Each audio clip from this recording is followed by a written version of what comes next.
NGO Gift of the Givers has announced that it will provide humanitarian assistance to Ukraine. The charity says it will draw on its experience in other war-torn countries such as Afghanistan and Syria.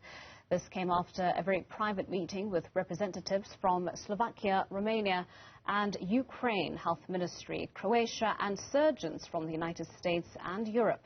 Joining me to tell us more about their plans to intervene is the founder of the group, Dr. Imtiaz Sooliman. Dr. Sooliman, thank you so much for your time and thank you for joining us.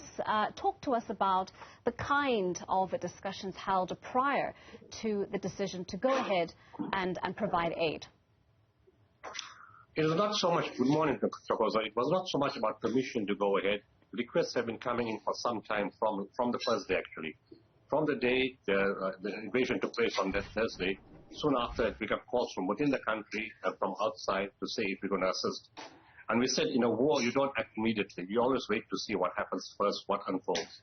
But in the process, we started getting calls from South Africans who were stuck inside Ukraine, and as they were moving out onto the borders, and also South Africans are stuck inside the country where family members there. Some South Africans are married to Ukrainian ladies, in that area.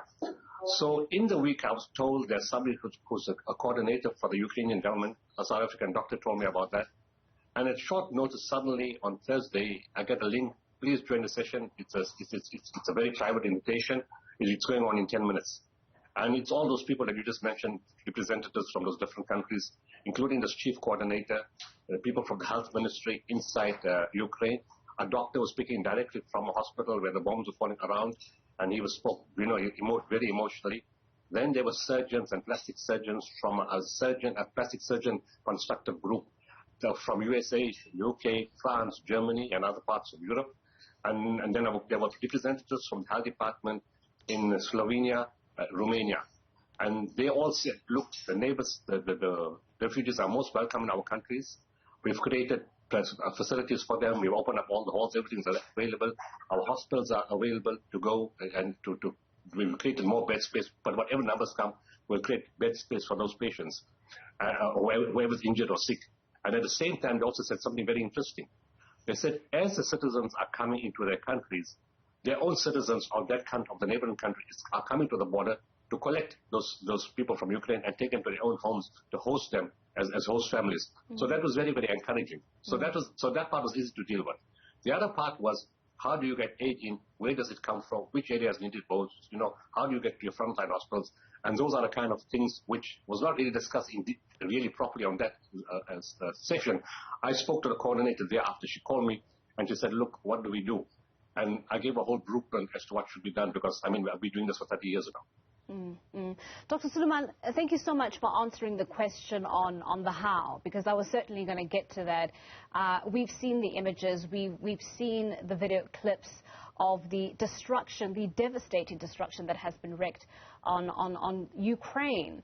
And so I am curious on the kind of aid that Gift of the Givers will actually be providing to those affected by the war and the destruction that we've seen, and whether or not you will be working in tandem with the Ukrainian government. I suppose you've already in part answered that question through the Ukrainian Health Ministry, but what about the question of how exactly you intend to help and what kind of aid you'll actually be providing? The aid is at different levels. The first, primarily, is medical assistance, because that's life-saving. So, and of course, they need to tell me what they already received so we don't duplicate.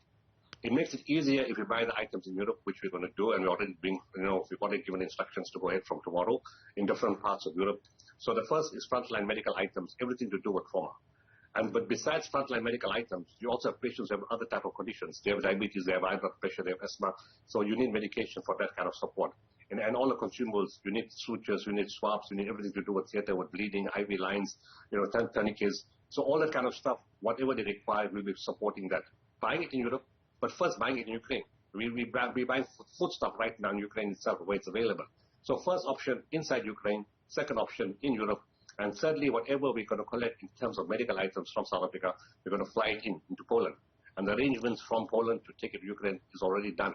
And that's to the coordinators, of the Ukrainian government. They have that pathway. The additional things are the basic stuff that you require in any situation. we need baby milk, we need diapers. Already the call is coming. They're out of stock of diapers. They need sanitary pads. They need baby food. They need normal food. They need clothing. It's hot. It's cold. The gas is knocked out. The electricity is knocked out. They need blankets. They need jerseys. They need all kinds of warm items. So whatever we can get, we'll send. But our focus primarily is going to be on medical supplies and, of course, food where we can buy.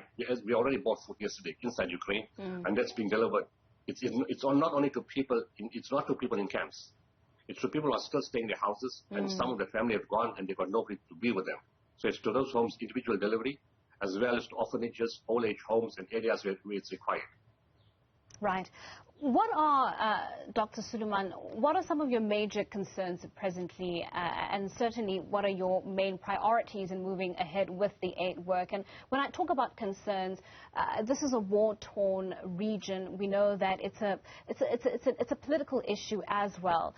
Security has to be something that is top of mind, and certainly a concern for a lot of the aid workers that will be aiding in this humanitarian assistance. But if you could just kind of bring us into your confidence and share with us some of your major concerns heading into this. Well, right now it's not my teams on the ground. It's their teams on the ground. So it's the Ukrainian people who are doing all the arrangements. We are just supplying them. They're creating the channel. They're creating the secure corridor. They know the country better than we do, or anyone else does. So right now there's no security hazard to us. But in terms of security, I worry about the frontline hospitals. I worry about the civilian populations, because I've seen what happens in Afghanistan, in Syria, in grocery. Hospitals are deliberately targeted. Electricity plants are targeted. In this case, oil plants are targeted, as well as the nuclear facility. So there's deliberate target. Nobody follows the rules of war. And any civilian target, medical facilities are targets. That's why I've given them a blueprint as what to do, which I'm not able to talk to you on live on this issue. But there are safeguard security measures they've got to do, which we've told them how to follow. But anything medical and civilian is targets. And the biggest problem is, and of course they told me, a lot of people they've sent in have already died. In the areas where the bombing has taken place, they said they've lost a lot of people. The networks are down. They can't communicate with the people. They don't know what's happening inside. They got an open corridor at times, and when you get a corridor, make maximum use of it, there won't be a second chance. So it's all those kind of issues. But also, the loss of life of civilians is going to be horrendous. It's going to grow astronomically, and that's what I worried about. Yeah. Dr. Sooliman, this isn't your first time your work has reached beyond South Africa's borders. You've talked about your experience in Afghanistan and in Syria. How much of that will you be drawing on in your aid in this instance? You just look from the real lesson from Syria is almost identical. It's going to be an absolute parallel here. And that Afghanistan, we were not inside the country itself. We just sent aid. And even in Chechnya, we were not in the country. We sent aid. But Syria, we were in the country. We're there right now. We've built a hospital. We put clinics. We expanded the facility. We took in medical teams. The bombs fell around us, missiles around the hospital. We tried to bomb the hospital that we were in. So we know that the parallels are very, very strong from Syria to the Ukraine. And that blueprint that we applied in Syria is a blueprint that we've given them. As good as a blueprint is, there's no safeguards. People will still die. People will get killed. Doctors will get killed, and a lot of civilians are going to get killed in the process as the bombing becomes more intense. The doctor, who was speaking, very emotionally from the hospital in Kiev, he says, "Please close the skies. Please close the skies. Please close the skies. On the ground we can take them on, but from the sky the bombs are coming. There's nothing we can do. They're killing us with the bombs from the sky." Sure. Well, Dr. Sooliman, you've mentioned that you are utilizing your blueprint from the experience that you have in Syria and applying it in this instance, and even then there's still so much uncertainty, really. Another issue that we don't really know or have no clue on, really, is how long this war is actually going to last. Does that uncertainty affect your work in any way when it comes to providing the kind of assistance that you are? No, you should never worry about that. Your aim is to act for the day. Every person you can save for the day, that's the difference. You're not going to worry how long this war is going to take.